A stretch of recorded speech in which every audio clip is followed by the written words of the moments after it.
You guys in? Cool. I think we're in.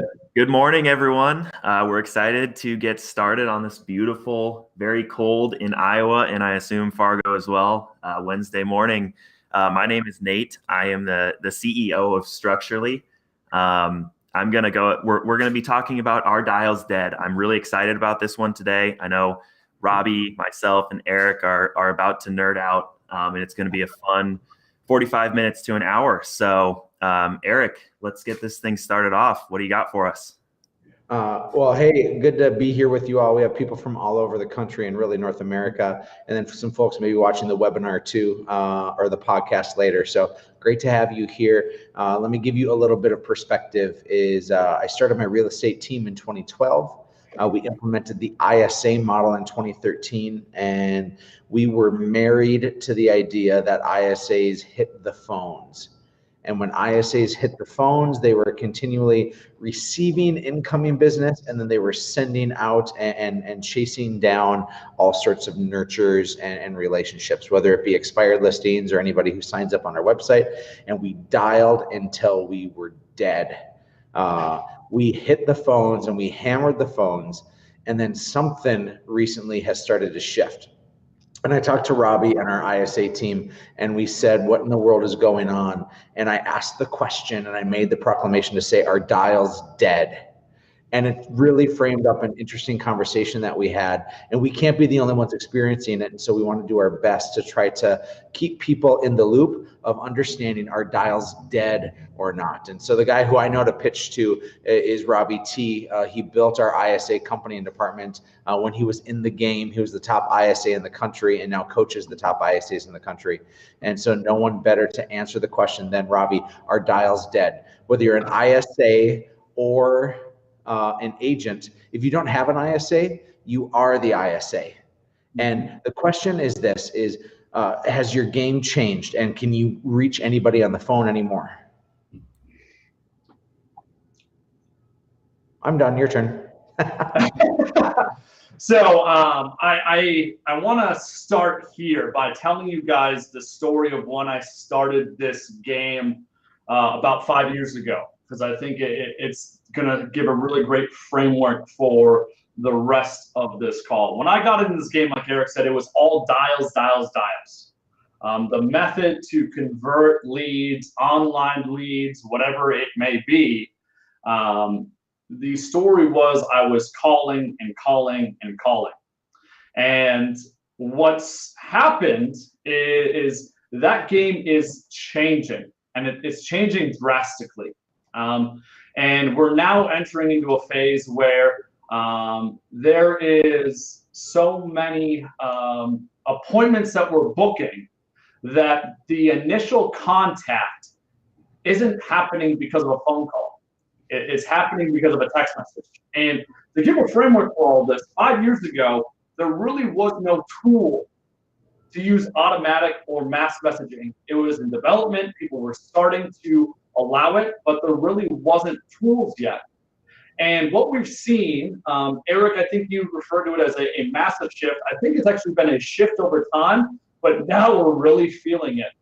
And the best when I felt it, Robbie, yeah, I've been out of production now for 4+ years. So running our team, coaching, I've been out of production. And here's what happened. Is this thing right here was my lifeline as a realtor.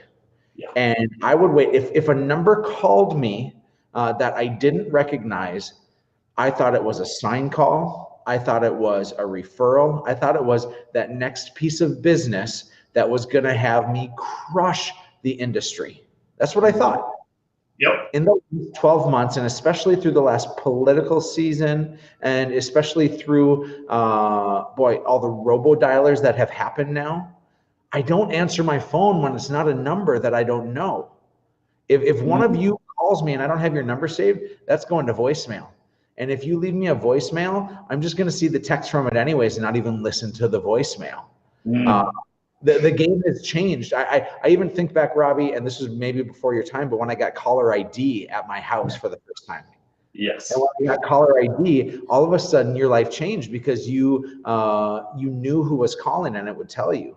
Well, now we don't know who's calling and we don't answer again, right? I mean, that's the crux of the pain that we're experiencing. That is because what has happened is, let's be real, phone calls are a commitment. When somebody answers the call, the thing that they're afraid of is, how long am I going to have to talk to this person, or how am I going to have to get off the phone with this political advertiser or this sleazy salesperson? You're exactly right. It's that the consumer now has more control at their fingertips than they ever did before. It's when they're receiving that call, and heck, even if I call you, Eric, out of nowhere, you're not going to answer it sometimes. Rather, what we're seeing, and to bring this full circle, what we're seeing is the power of an outbound call is diminishing. And we'll get to some numbers later, but it's dying. There's no doubt about it. And the reason that is there's a better way now. And that better way is somebody can have a texting conversation with you first. And this is what we're seeing. To really put a bow on this initial idea, it's this. It's that a random, non-prearranged phone call that used to be dominant in lead conversion is dying. And what's happening is we're having to pre-arrange phone calls via extended texting conversations before we ever get the opportunity to have a phone conversation with somebody. 5 years ago, that wasn't the case. Now, and here's the numbers for you. When I got in this game, it was nearly all phone calls. Last year, as of 2017, about 50% of all of our appointments, the initial contact didn't come through a phone call, it came through a text message. So the conversation started via text. This year, we're trending towards 65 to 70%. And here's what I can tell you, is I have zero doubt in my mind that that number is going to push 85, 90% in the future, if not higher.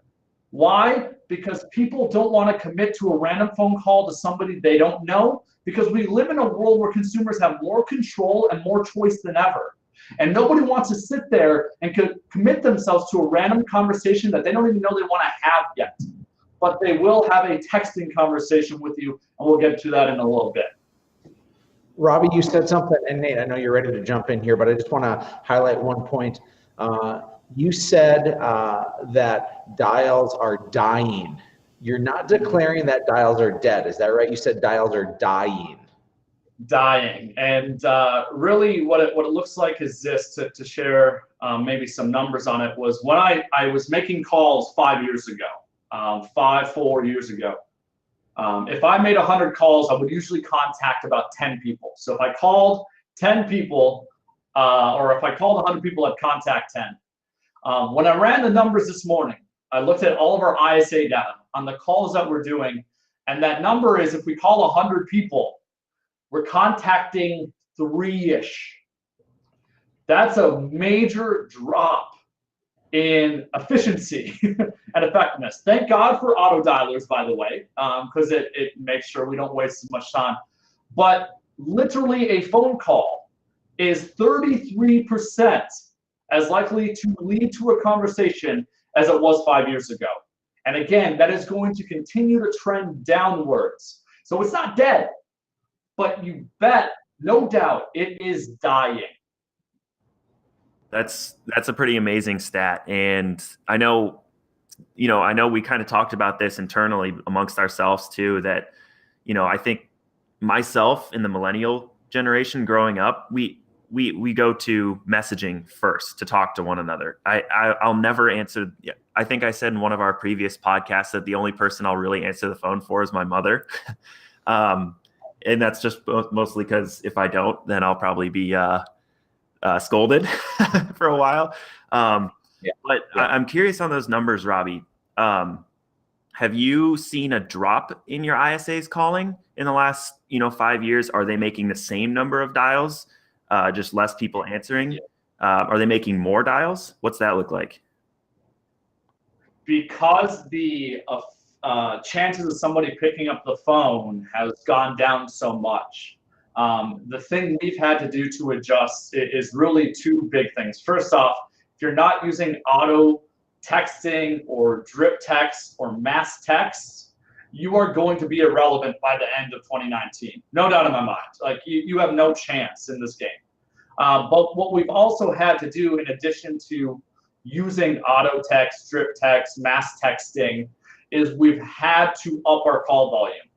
And we've done that through dialers, of course. And there's dialers now, and I don't know if you guys have heard about this, but there's dialers now that are pushing the 6-line, 10-line dials at once, which is really unheard of because you didn't need to used to do that. But to answer your question in a brief summary, Nate, we're having to up our dials to contact and create the same amount of contacts. Because that's what this whole ISA lead generation ball game was about. It's a numbers game. And in order for us to generate those contacts that we know lead to appointments, we had to up our dials. And we've used dialers to do that. But the truth is, man, it just keeps eroding. So we're putting more effort in, and frankly, we're getting less out of it. Yeah. So I think I kind of wanted to touch on one thing you said there, Robbie. I think it was in terms of, if you're not texting or mass texting your leads, you're going to be irrelevant. I think one somewhat preconceived notion that is kind of wrong in the industry right now is you need to be focusing on texting your top of funnel leads right away. Right when someone registers, text them. That's important. That's extremely important. It's a way, as your numbers state, it's a way that people want to communicate. But I think where there's a lot of real opportunity is in the leads that are more so in the middle of your funnel. People that you already know or who already know you, but who you've not heard from yet. And I think, one of my buddies, Dave Anderson, the CEO of LionDesk, he sees the same thing. He was having a conversation with, I think, his sister-in-law, who's a realtor. And he basically said, like, why aren't you texting your leads? Why aren't you texting the leads in your database? Go text 4 of them right now and see what happens. I think he said, lo and behold, all 4 of them responded and one of them ended up closing. 25% conversion rate on leads that she already knew, but who who have not made contact with her yet. I think that's where people need to leverage texting a little bit more, is by combing through the leads that are in the middle of your funnel who you just haven't been able to reach yet. I'll take it one step further. The reality is that leads are just people, right? That's it. Whether they're top of funnel, middle, like you said, or bottom of funnel, they're human beings. And you go up to 10 human beings right now, 10 people, and I guarantee most of them, odds are going to say, I prefer to be reached out via text message. Because it's more convenient for them, frankly. It's easier for them to text you back than it is for them to call you back or answer a phone.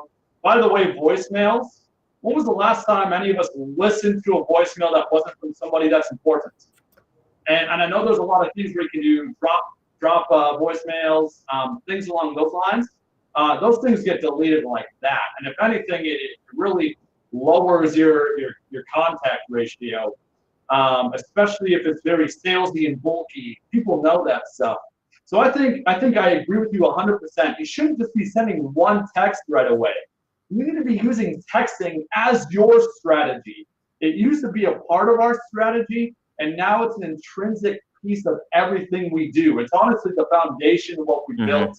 So we're texting follow-up leads. We're texting our old leads. Everything is getting texted. If I can text it, it's getting texted. Right. And kind of to touch on that point then a little bit more, do you think that in today's world, every generation of consumers, millennials, boomers, et cetera, do you think everyone's starting to move towards text, or, just the millennials and younger? Let me jump in with that because it's interesting. My parents and grandparents aren't alive, but my mom's sister, my aunt, is 78 years old. And she's the person who still says that she's going to go record something on her VCR, even though she's really talking about her DVR, right? And she swore that Facebook and text messaging were the worst things possible. She's in her previous job, she refused to adopt to a computer and so used a typewriter. She is the one of the older baby boomers. So she's about the highest. Like, she's an old 78, you know what I mean? She's an old soul. And what she does is she texts me and Facebooks all the time, because she has now adapted to stay in contact and in touch with the rest of the world. Because if she doesn't innovate on those two things, she's no longer communicated to by her kids and her grandkids, and that's not okay. Oftentimes people have resisted technology because they didn't want to adapt and adopt to their jobs. Well, technology now is in our personal lives. And so that's the way that we're going to get those older generations to adopt, and they are at a rapid speed. And it's why people are fleeing from things like Facebook, is because now it's your grandma and your aunt and your mom that are on Facebook, and it's not your peers necessarily. I mean, Facebook's still dominant. It's still the biggest social media thing that's out there. But I would add to the argument here, Robbie and Nate, that dials, yes, they are dying. So texting and Facebook messaging are going to be really, really important things for you to consider as you grow your businesses. Yeah, I want to add to that as well. I think you're hitting it on the head. I've been really thinking about why this behavior has shifted. And really, I think you hit it on the head. It started with social media. And if you think about most of the social media ways we engage with our people, is we're commenting on their threads. And what's happened is, as people like Eric's aunts are getting on Facebook, they're engaging in people via writing text messages, right? And whether we call it text or a Facebook message, really it's just sending a message via words, which is text. And that is defining the behavior. That was the beginning of the behavior, and it's making it normal. So it started with a bunch of young punk millennials like Nate and myself. And then, because I think it's a better way of communicating, it spread all the way up the pyramid to darn near everybody is doing it, because it's more convenient. It's a better way to communicate. It's more convenient for all of us. To drill down on that a little bit, why do you think it's more convenient? I think, like, to offer my answer to that, texting is convenient for me is because I can multitask. I don't like what Eric said to start. I don't have to make the commitment to 5 minutes of, getting a sales pitch. We're all busy people, and I can multitask when I text. Right. Is that what you feel too? I think even more than that, I think the word is control. Is today's consumers want control over their whole lives. And one really cool example of this is look at radio compared to a Spotify or an Amazon Music, Apple Music. People are willing to pay a fee to avoid hearing ads they don't want to hear and to have control over the content they consume. I think a phone call is a commitment, and you lose control on a phone call. And what I mean by that is I might spend the next 5-10 minutes speaking to somebody when I have something else I need to get to. The other piece is this, is that with a text message, we can carry on a conversation right now if I wanted, or I can text you back 20-30 minutes from now. So it gives me, the consumer, the control to stop when I want and start when I want, as opposed to 10 minutes bought in right now, or even longer sometimes. So I think the word here is control. I think that's a big piece of it, and it does allow you to have that conversation. It's more convenient because I can text you. Heck, I could have been texting during this webinar. I'm not doing that, but I could have been. I could text people back when I'm doing something else. Yeah, I feel my phone blowing up right now. I know I'm being texted, but I don't have to make the commitment because I'm already committed to this. What I know, in terms of control through messaging, looking back at when we were having the phone calls, you could, and it's what you coach too, Robbie, with ISAs, is to dig deeper into conversations, ask why, get to know the person, not the property, and build a relationship. Do you think you can have that level of conversation through a text message? I used to think you couldn't. And if there's one thing my ISA department has proved me wrong on, was that.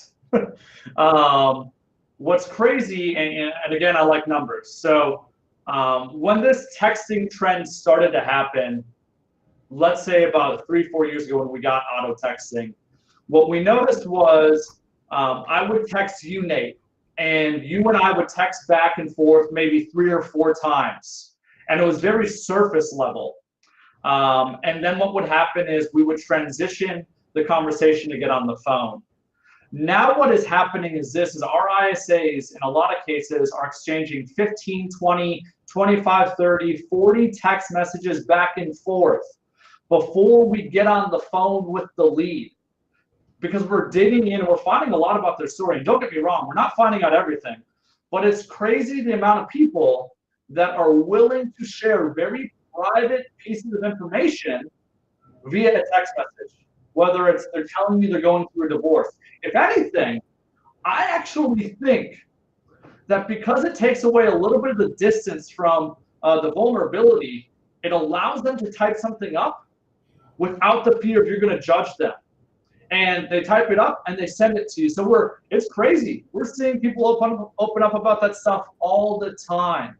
And I think it's because that's the normal now. Here's the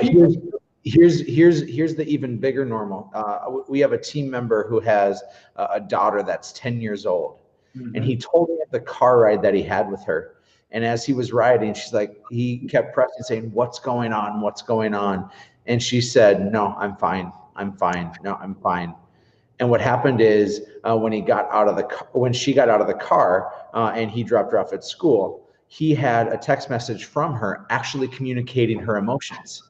And there's this massive shift where right now, your generation, my generation, we're used to emotion face to face. And it's the only way we know how to best communicate it. And we are seeing a major shift going all the way over here. And the younger they are, the more likely they are to be able to open up through technology and through texting, rather than like we are just scratching the surface of what's coming. And we as realtors, industry leaders, have to be ahead of this, communicating the way in which people want to be communicated with. And we're all behind the 8 ball right now. Yeah, that's 100% right. I think the other piece is that I heard somebody say that an emoji is what's communicating feelings these days. And it's so unbelievably true. But I think you're dead on air. It's that younger people, and my wife's a school counselor in a elementary school, or middle school, I should say. And these kids are a lot more comfortable texting about these types of things than they are speaking to somebody about them. Now they will speak to somebody about them, but they want to text about it first, which is a major shift. It used to be you would talk about it and then text about it later. And now it's shifting to you text about it first and then you'll talk about it later. It's literally just flipping everything on its head, and it's crazy. But you're right, Eric. I can tell you from what we handle it structurally, which is thousands of text conversations a month, and we look through them.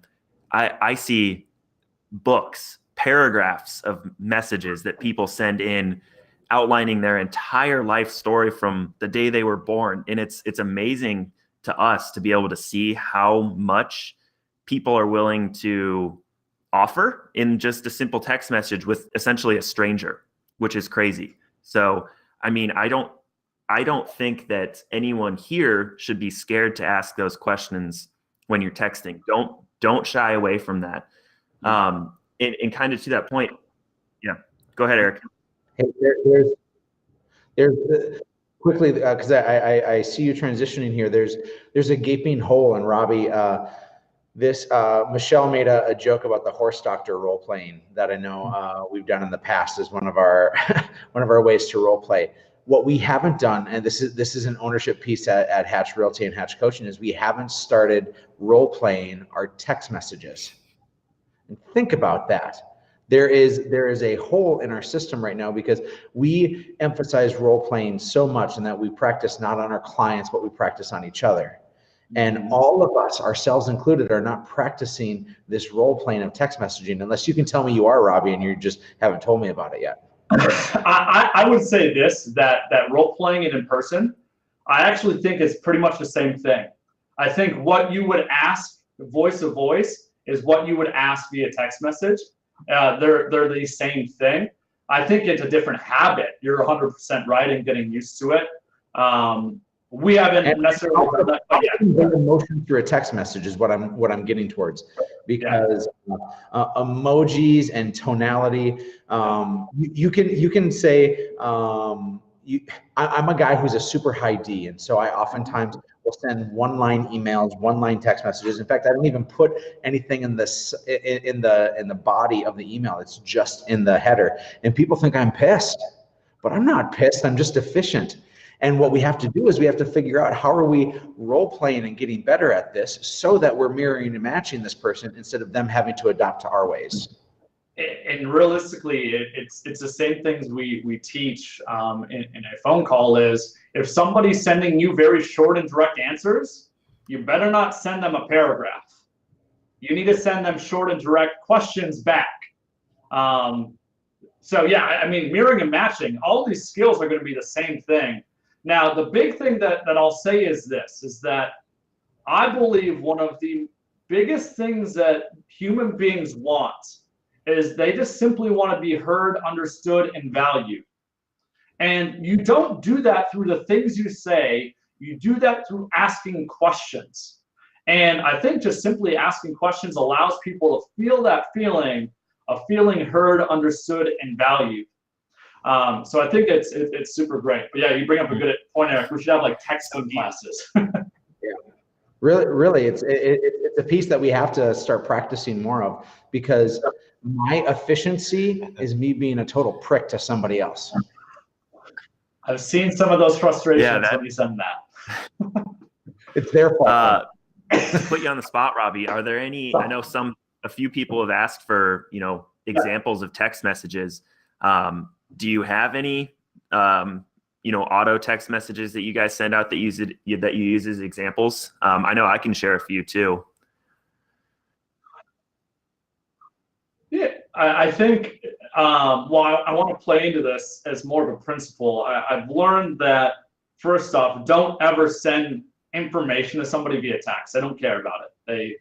That day is gone and dead. If they wanted information, they can go to Google. They know that.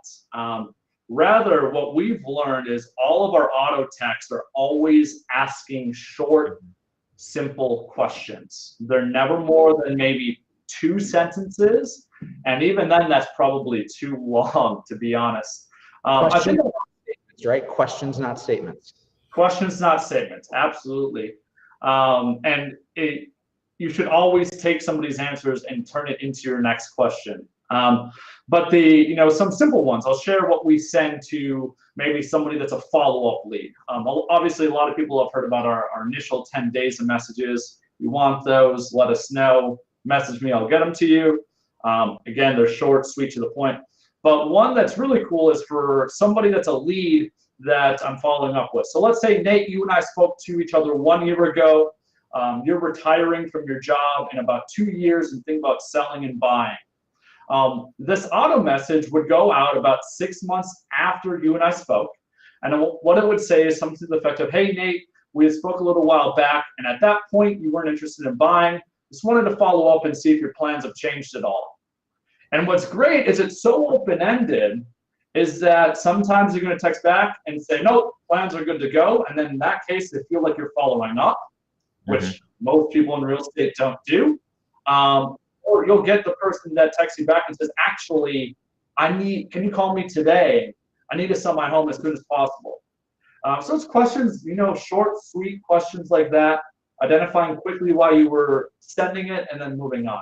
And you got to keep it, the thing with auto and mass texting is you got to keep it so generic, but open-ended enough that it relates to them, which is a fun thing. I think that's the perfect way to put it. Generic and open-ended. I think so many problems that we see with, with other automated messages that the industry is trying to create is it's a statement. Like if I got a message that's just like, hey, I'm here to help. Yeah. What am I going to do with that? What do you want from me as the consumer? What are you asking me to do? I don't know where to take this conversation. And that's a pet peeve of mine. Always ask a question, because your consumers, they need to be guided. They need your help. And if you don't give them an opportunity to take your guidance, then they'll have no idea where they're going and they'll just leave or not answer. So I think that's been a huge piece to our engagement. Yeah. Nate, it's an open-ended question as well. The question is, are you looking to buy a house?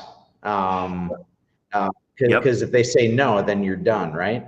I used to do youth ministry and worked with a lot of middle school kids, and I learned to perfect the art of just asking really great questions. Because if you ever want to find somebody who never wants to talk to you ever, is an 8th grade boy, right? And to be able to dive in and to ask enough questions to try to actually get them to start opening up is the same game that we play in real estate every day. It's trying to get somebody to talk about something that they didn't think that they wanted. Now, in college, I used to work at the Gap, which is why I am so fashionable. And what I would see is I would see a lot of people walk in. They were greeted with, hey, can I help you find something? And when anybody asks you that in a retail setting, your answer is, no, I'm just looking, right? All the time. And yes, this is high fashion. Thank you for noticing. But the truth is, when I would greet people, because I knew what to look for, I would greet them and I'd say, hey, what brings you in today? Who are you shopping for? Like that question of who you're shopping for is a specific who. It's either me, or they may just say, just looking, and then, oh, what are you looking for? Right? And so continue to ask questions. And there's so many things in our lives that can relate to this real estate thing. But what happens is when we jump into this, we think that we have to become these robots that are business-esque, that are trying to sell houses, and it's all worthless. What we need to do is to connect with people. And now we're saying that connecting on the phone is harder than ever. And so we have to be able to connect via Robbie, I love your guys' intro message, both on that. I know you guys coach on calls, and I'm pretty sure that your first text messages use that too. What is that?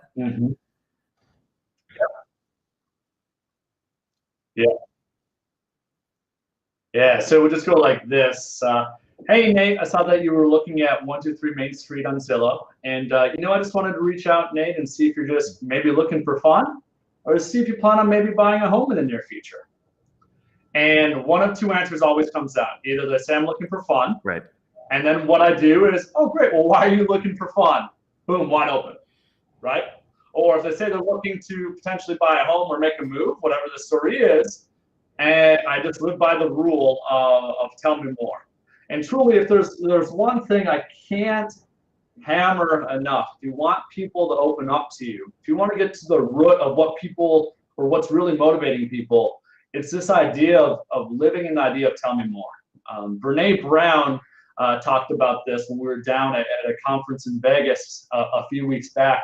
And she's a lot more direct than I am. And she just says, say more to people. And it's all the same idea. It's literally just giving someone the time of day to open up and tell you more about what they're looking to do. And it's not me trying to say, you should do something now. Because if I do that, Nate, you're going to check out and leave and hang up on me. Or not text back now, by the way. That's the other thing is, it's so much easier for somebody not to text you back, just to ghost you. On the phone, people kind of feel a little bit of guilt if they hang up on a salesperson. Via text message, there's nothing guilt. To really hold them or tie them to you. Stop. But that's why those engagement messages are so important, and you have to ask a question, or they'll continue to ghost you. I know one question that we've seen kind of here, and that Sasha kind of touched on there, Randy touched on earlier in the chat. Do you think that you can leverage text messaging to set in a phone appointment? Are those the new appointments?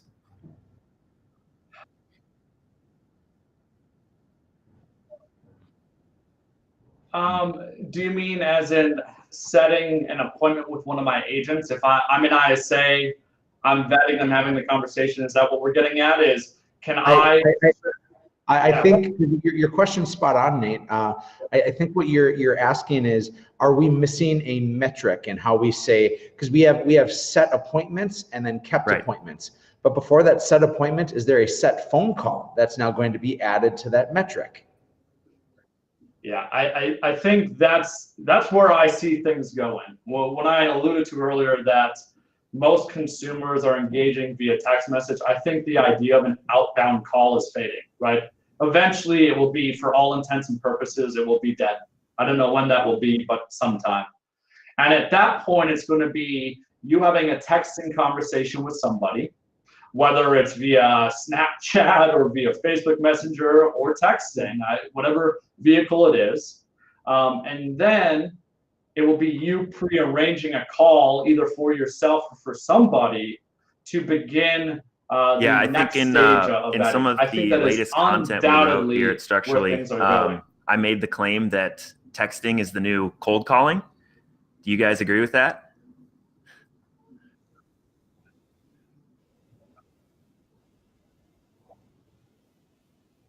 100%. Yes, Yep. sir. Mhm. And I 1 think billion percent. what I really mean by It's that it's is, you good. know, And by you're next still year, going to it's make be calls. full on It's still switch. important. People will still answer the phone. That's why we're saying dialing is dying, not dead. I think what my point is is that you need to set the phone Yes. call via text first, and that's a new step in the funnel that you need to continue to leverage. And to kind of touch back on Yes. my point earlier, what I mean a little bit by text messaging is the new cold call. You can use text messaging to engage your middle of the funnel leads, people who again have not heard from you or have not made contact with you yet. You typically go out and try and dial through a list of, whatever, 500 calls in a day. Why not just send 500 texts in a day? That's what I mean by the new cold call. Yeah. I want to add to that, and this is what excites me about this, and we've already been doing, is you can't really automate phone calls. And what I mean by that is this, is automated phone calls, maybe this reduces the amount of time you have to wait until somebody answers, but me as a human has to sit there and make the calls, right? And it's very time intensive, and the most valuable resource in all of this game is frankly my time and ISA's time, somebody's time. What I love about this change is simply this, that you can leverage technology to replace a lot of this messaging that is taking place. And most CRMs now are on board. They have auto messages that you can send out. And truly, it's this whole idea of you can work smarter, not harder. And that's why I'm excited about this change. I think it's a good change as long as you are willing to adapt with it, which you're going to be forced to or you're going to be gone. But I think Right. that's what's And I great think, about it is it can be we're automated. talking about So all the can be pros of automated, texting which is a here. huge shift. It's obviously the new wave that's coming. One con that I know we see, and it's something that we've seen when I talk to Dave, CEO at LionDesk, is it's a good problem to have. Yeah. When you send out a mass text to 200 of your old leads in the middle of your funnel, 100 of them might respond almost on the spot, and you're completely overwhelmed. I know that your ISAs are dealing with that, and I know that the overwhelming nature of those responses don't stop there. It's ridiculously hard for your ISAs to have probably 20, 30, 50 to 100 simultaneous text conversations going at the same time. Is there anything that they can do to take some of that off their plate?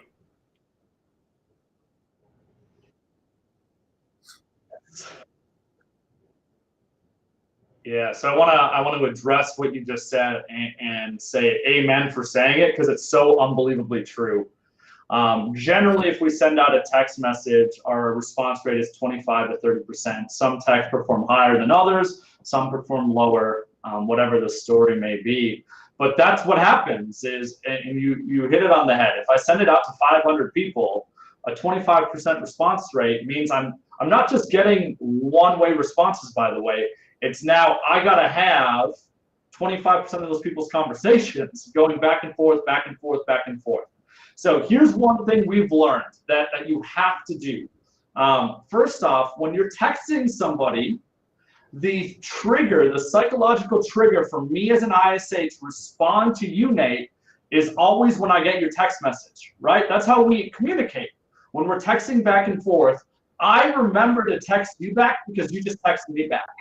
But here's the thing with people that we need to understand is that people aren't going to text you back, not because they don't want to, but because on our phones, we are fighting so much noise. There's Facebook notifications, there's other text messages, there's Twitter notifications, there's news notifications, fantasy football notifications, and there's so much noise that can lead to somebody not responding to you. So a simple thing we've learned to do is, let's say, Nate, you and I are texting. I send you an auto message, and it goes out to you, and you respond.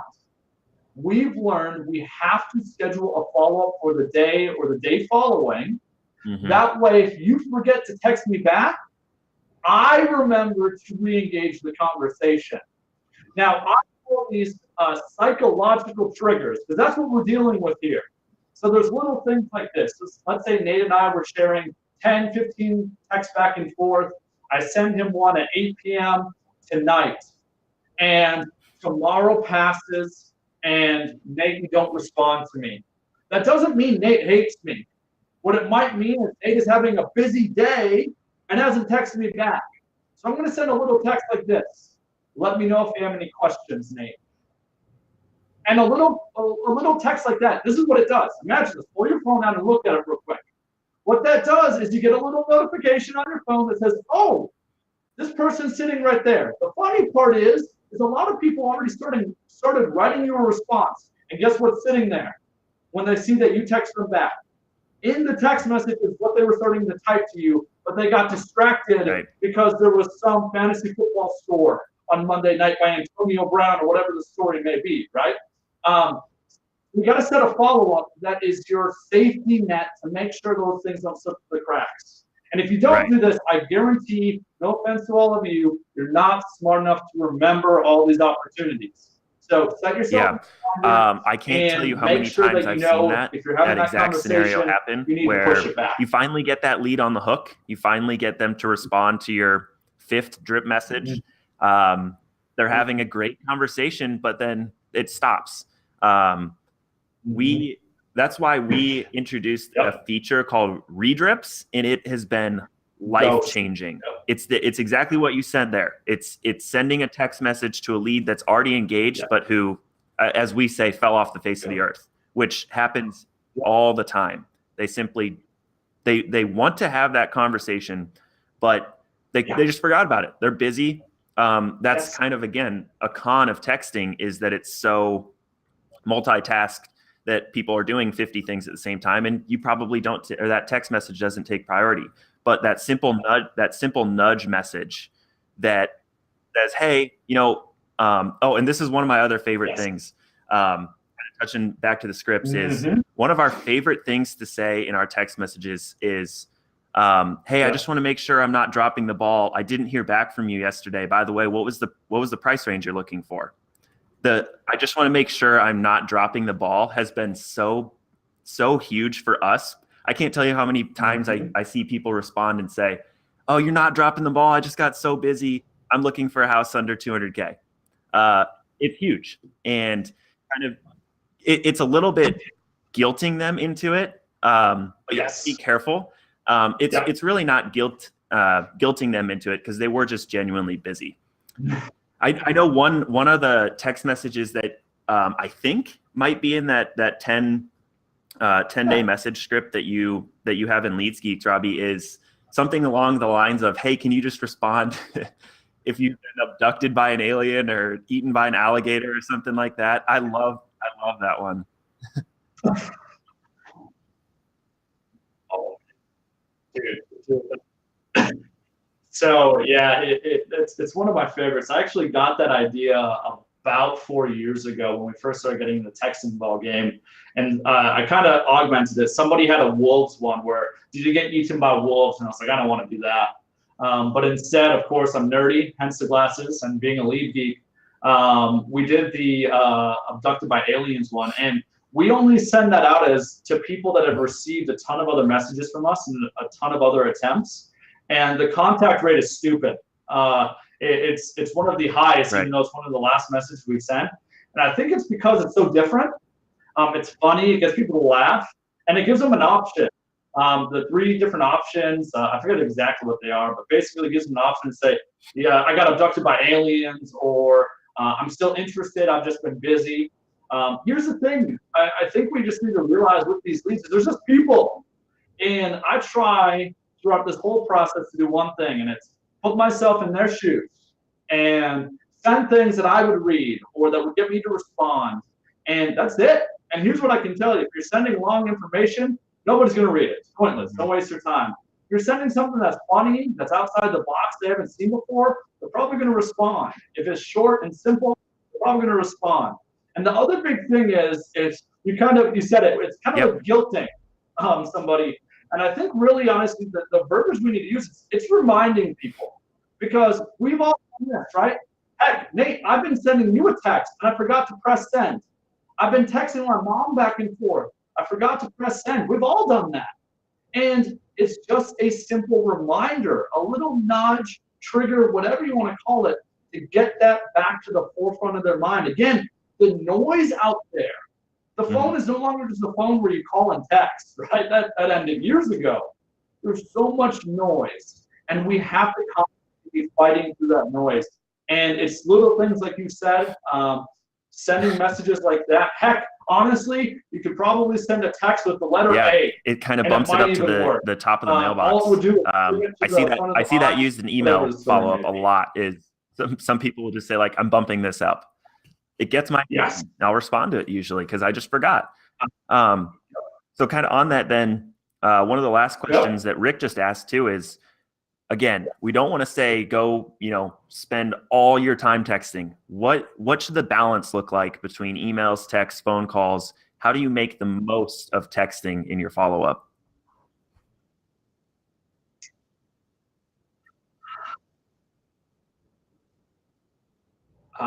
I would say this, that when a lead comes in, we still try to call right away, because your first call is your highest answer rate. What I think is really, really dying, and some leads need to be spoken to right away, and they're going to answer that call. What I think is dying is anything beyond that second or third call is just that the contact rates are diminishing. It's the whole law of diminishing returns, and they're just dying. So I still think we need to call a lead. From there, you need to send a text immediately. And we use the same thing you do, the 6-minute text. And I think it's the same thing that we're talking about. So if you signed up today, Nate, right now, you get a call from one of my ISAs, you get a text and email if you didn't answer, and then we would send you the 6-minute text. And everybody's like, well, don't people get pissed? I think people get more pissed if you don't call. And that's everybody's biggest issue, is they're not doing anything. But then from there, you're going to receive, in our world, a text every single day for the next 10 days. And it's funny, I was speaking to our ISAs this morning, and I think you kind of have some similar data, but it's like the most likely that they're going to answer is day 1. And then it's like day 3 or 4 that they respond. It's like, for some reason, day 2, it doesn't really happen. I don't get it. But it's like when you've shown you're persistent, and now we're like, oh yeah, I need to respond to this guy. I'm finally getting around to it. So you need to automate it. You need to be sending these things out. You need to set it and forget it. Do not be manually sending all these texts that you can just automate. It's a huge waste of your time. If your CRM doesn't have these capabilities, go tell them they need to get it. Tell them to watch this thing, for criminy sake, or whatever the story may be. Because if they don't, I mean, I don't know how you'd be a CRM in a year or 2. I truly don't get it. I don't understand it. So push them, or if your CRM doesn't do it, refuses to get those auto and drip texts, I think at that point you got to consider switching to something that does.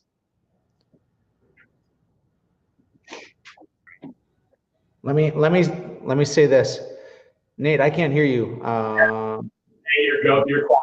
Go ahead, Eric. Let me just jump in here very quickly. So we've identified that phone calls are dying. We've identified that texting is the new cold calling, and we're also in a territory where we have to figure out how to start utilizing technology to enhance the agent. These are multi-layered, multi-leveled conversations. And for us to be cognizant of how technology is playing into this, not just texting, but how we can scale our businesses, means that we have to start looking into some other things. So somebody asked the question, like, what are we selling? We're not selling anything here. In fact, we're just trying to bring value and to start the conversation, because we care about this community, and our clients deserve better than what we've done yesterday and today. And so this is simply a push for that. And I can just say That's this awesome. is that we at Hatch Realty have jumped on board and started to use some AI stuff to enhance our texting through Structurally, and it's been great. So that's the only pitch that I'm doing. Otherwise, you can pitch slap me all you want. I love it. I want to join in here. I want to give you guys really, because I know we're getting close to the end here. I want to give you guys kind of my thoughts on what I felt is this old lead conversion game used to be all about calls. Even as 5 years ago, it was calls. I think the last few years we've been going through what I view as the middle lead conversion game, which has been a combination of outbound calls and auto and mass texts. And I think where we're going is we're moving into a world where texting truly leads to the conversations that we have. And I have this kind of crazy idea that I think the shape of CRMs is going to change drastically over the next few years. Basically, old CRMs look like this. It was a tool us humans use to stay in front of our leads and have clients. And I think what's going to happen is the smart CRM of the future is going to be a tool that uses us to stay in front of our past clients and our leads. And that is a transformational switch, but I have no doubt that's where this world awesome. is going. I completely agree with you. This is the beginning of it. I think right? that I think the advances in technology, really what it's doing is they're coming, but I think that they're coming in a way that will make ISA's lives easier. And as Eric said, if you're not the ISA, or if you don't have an ISA, you are the ISA. And that's just to say that everyone here can leverage technology to simply augment the less than attractive things that they have to do in their lives, like set follow-up tasks and remind yourself to text someone the next day. It's too much. It's too much to handle. And I think that's what you mean by CRMs will start to use humans to make their lives easier. So, I mean, with that, I know a lot of people here are excited about our giveaway, our Apple Watch giveaway. We want to go ahead and get to that right now with Izzy swinging around here. If you guys have any questions, we can try and answer them. I know Robbie and Eric are extremely active in the Leads Geeks community. I know Eric has said, ask some questions there. Go ahead and post your questions here. Post your questions there. I'm sure these guys are going to be all over following up on this webinar. So without further ado, here's Izzy to announce who wins the Apple Watch. Hello, everyone. Before I do that, I've gotten a lot of questions on if people can have a recording of this webinar. After this webinar ends, you will get a recording in approximately 2 hours. That's when the email gets sent out. So you'll have a copy of this to rewatch. As well as it will be turned into the podcast on theisaradio.com. If you haven't subscribed yet, we're live on iTunes, Apple, Spotify, Google Play. This will be the 4th episode of Real Estate ISA Radio. Check it out. Right. So we are ready for the giveaway. We're actually giving away 2 things. As Nate said, one of them is an Apple Watch. We're really up in the game this time. And then the second one is 50 free leads. So whoever wins, we will run 50 of your old leads through our artificial intelligence, Asa Holmes, and she will engage, qualify, and long-term nurture them. So awesome prizes here. We've got 2 winners. All right. So the first one for the first one we'll do is for the Apple Watch. Ooh, the big yellow bucket, famous yellow bucket. All right. So the Apple Watch goes to Emily Butts. You will be reached out after this. We'll reach out to you, get your information, and send you over your Apple Watch. Congratulations. Good. All right. That's Awesome. Then the old leads. 50 free lead engagement. Yes. Goes.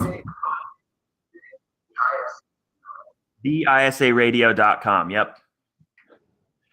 All right. So the old leads goes to Dana Simmons. Congratulations. You're a winner of 50 free. Hey, Nate, We the will reach out podcast to you after is this the for ISA information. Radio, right? Awesome.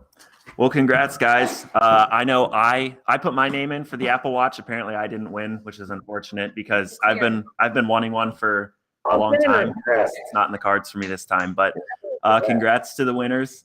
We'll follow up with you, and again, this entire podcast will be recorded, sent to everyone who's registered automatically in about an hour or so. As well as we'll be converting it over to the podcast on theisaradio.com. And yes, Dwayne, we will transcribe the entire almost hour of our talking right now.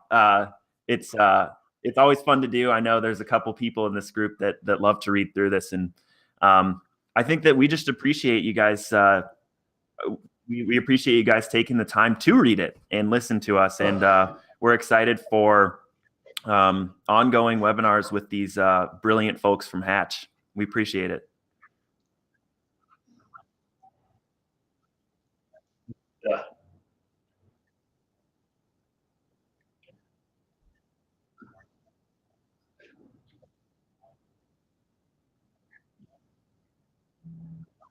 And I have one ask that I want to end on is if this resonated with you today, if there's people you care about that are in this real estate ball game, please share this message with them.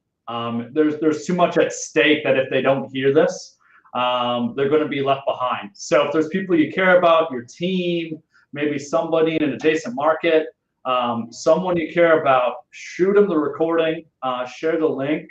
If you don't agree with us, let's talk. I would love to have that conversation. Take care, everyone. But have I a great think Wednesday. We're pretty confident and a great this week. is where Bye. the world is going. And again, as Nate said, thank you for your time. And any questions, reach out to Eric, Nate, and myself.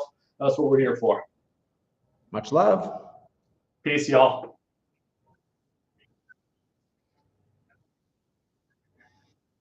See ya.